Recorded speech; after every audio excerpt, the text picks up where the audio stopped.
Hi guys, greetings from my morning cardio session. It's like 5 a.m. and here we are, literally. There's nothing that gives me more pleasure than this. I mean, you have no idea. Not a clue. This is literally my favorite moment. I mean, the peace that I feel, the connection with God that I feel right now, the inspiration that I feel, you know?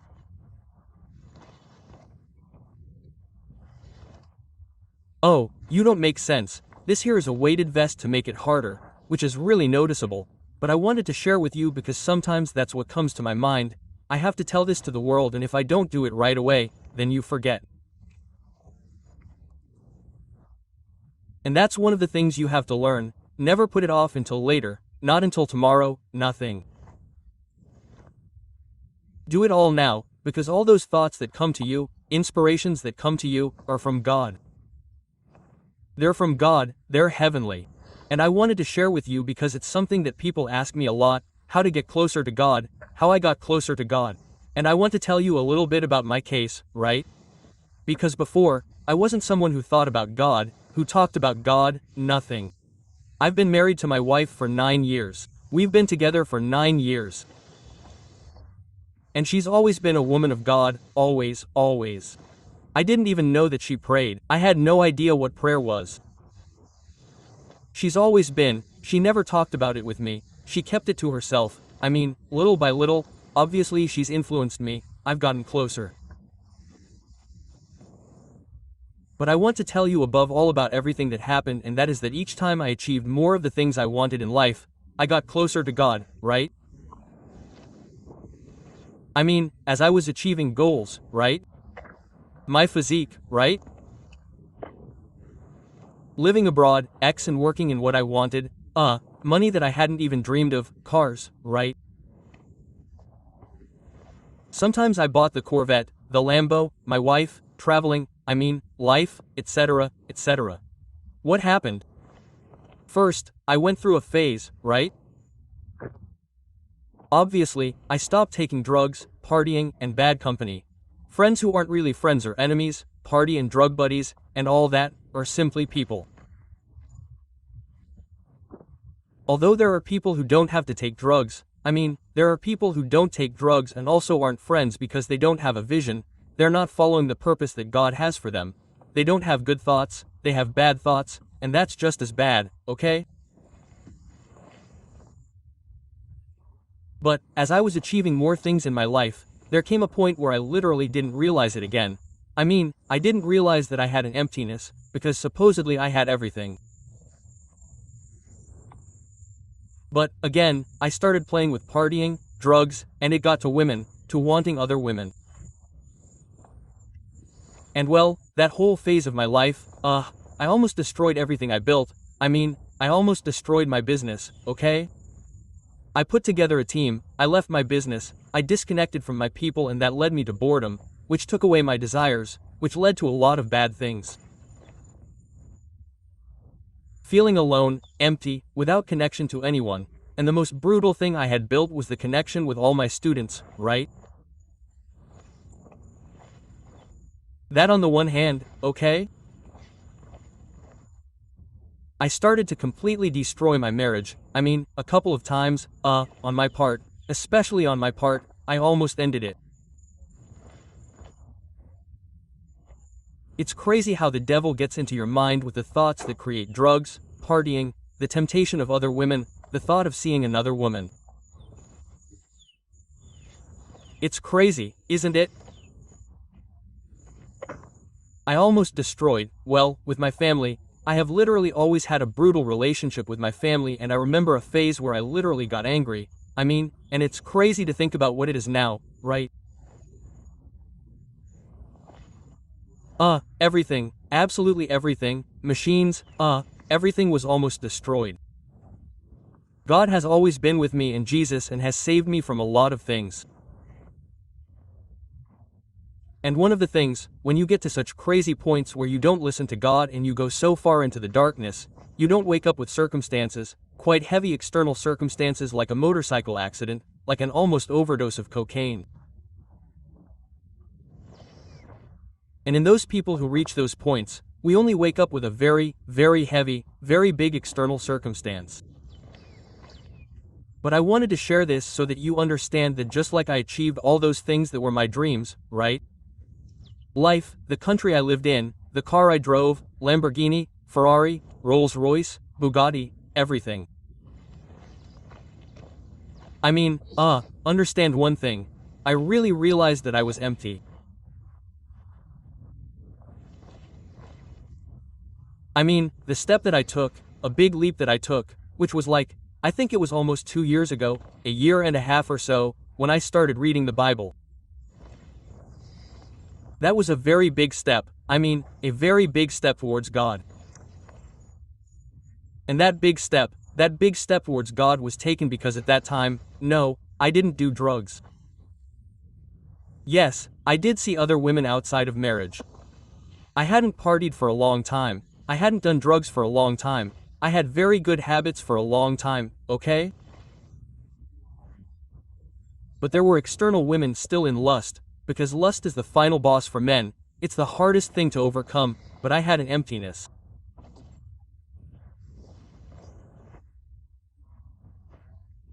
I remember back then I had 13 supercars, and I'm talking about 13 cars like Rolls-Royces, Lamborghinis, Ferraris, Porsches, Bugattis.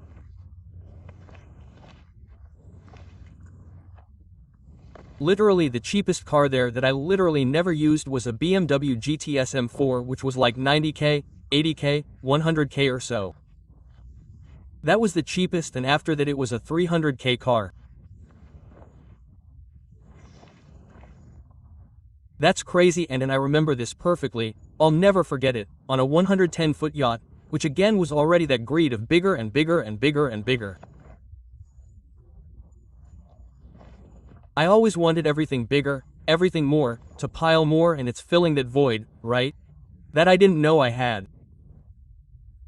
And I remember being on a 110-foot mom yacht, with 4 women on the yacht, my wife, 3 other Latinas, and sitting downstairs, just looking out over the water in the cabin. That yacht, at the very bottom, was the master cabin, and the window was really cool, in the sense that you sat up in bed. I remember it like it was yesterday, bro. You sit on the bed and look straight.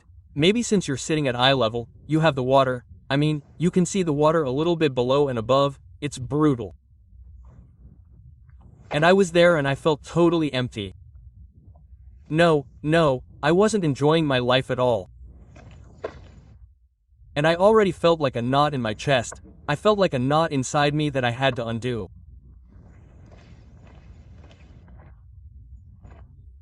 And at that moment it was clear, you have to sell half of the cars. I mean, back then I sold 7 cars. You have to sell 7, I don't know if it was 7 or 6, I don't even remember, honestly, bro.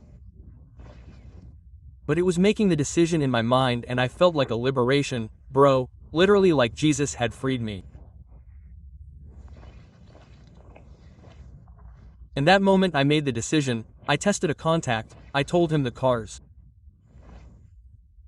We agreed on a price, and when I got back to Miami, literally 7 trucks came and took the cars. But that was the beginning of something, a very big liberation, and I want it to be a process that I have followed that has brought me closer and closer to God. I mean, God has always been there, and God is always there for everyone. Jesus is always there, and what happens is that we don't see him, we don't believe him, we don't have faith. But each time I was getting closer and closer. And what has brought me closer and closer to God is that I fulfilled all those desires that I had in this world, all those personal desires, all those desires that I had. When I fulfilled everything, I was really left with nothing. It was like, now what? And you realize that if you don't have God, you have absolutely nothing. Machines, I live right now. I mean, it's incredible the feeling that I have right now, the feeling that I don't need anything. I don't need any of the material things that surround me, nothing. If you have too, because it's aligned with the purpose that God has for me, you know?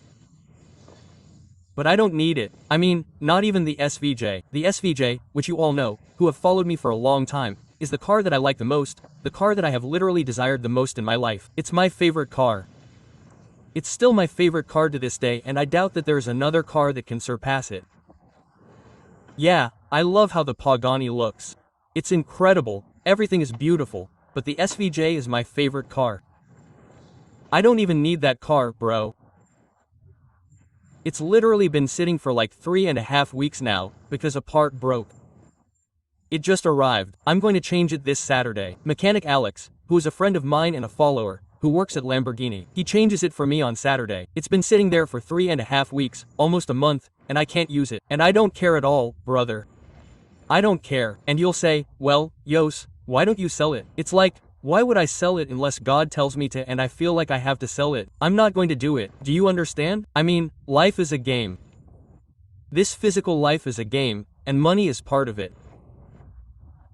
You also have to understand that when you truly serve the world and God makes you famous, because God made me famous, not me, God.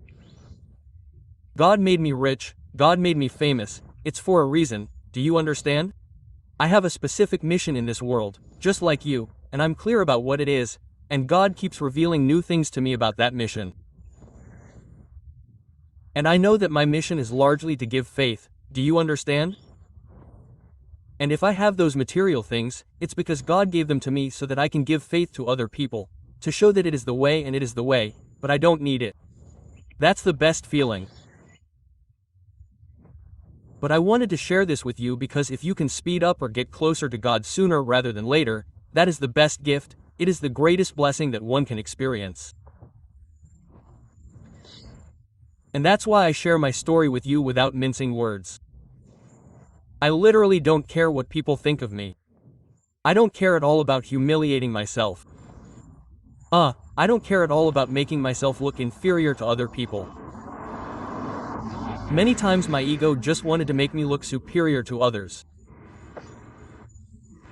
I don't identify with that right now, not even halfway. I mean, as you can see, there have been many times when I just said what things were worth and how much I spent and how much I earned. That was a phase in my life. I don't feel like it at all, nor do I see myself saying that now. No, I don't. That doesn't mean that if you're in that phase, it's bad. You have to understand that each one of us goes through a process. But you'll realize, my dear friend, and you'll remember these words that as you've fulfilled your personal selfish dreams, you'll realize that it wasn't about that. And I fulfilled them all of them, all of them. There was nothing left.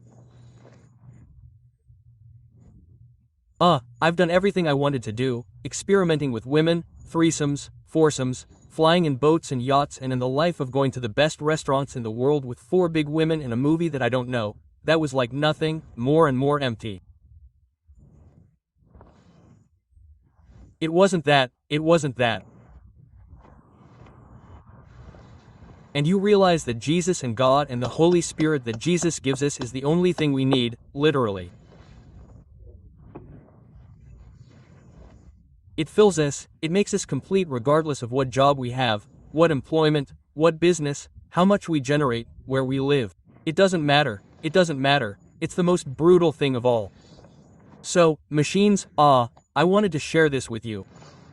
Remember, my book is now available on Amazon. 2 years, literally 2 years, I've been writing that book. It's a guide to living. Every human being should read that book. Your mom, your dad, your grandma, your grandpa, your friends, you, regardless of what you do or what you want to do. It's a guide to living that touches on all the pillars of life: body, mind, relationships, spirit, money, personal branding. I mean, we touch on everything. It's crazy. You already have it on Amazon worldwide. If you don't have Amazon in your country, like Argentina or Colombia, it doesn't matter. You can order it on Amazon.com and it will arrive in your country, okay? Search for Medeo Atu and the book will be available. But guys, I love you so much. I'm excited because today I have a call with the Bosses Club, today's meeting is on Friday, tomorrow I have the university campus, and on Sunday my VIP room. I mean, I always get so excited when it's Friday because the mentoring sessions with my people start, and this is what I live for. I live for this. I live to serve, guys.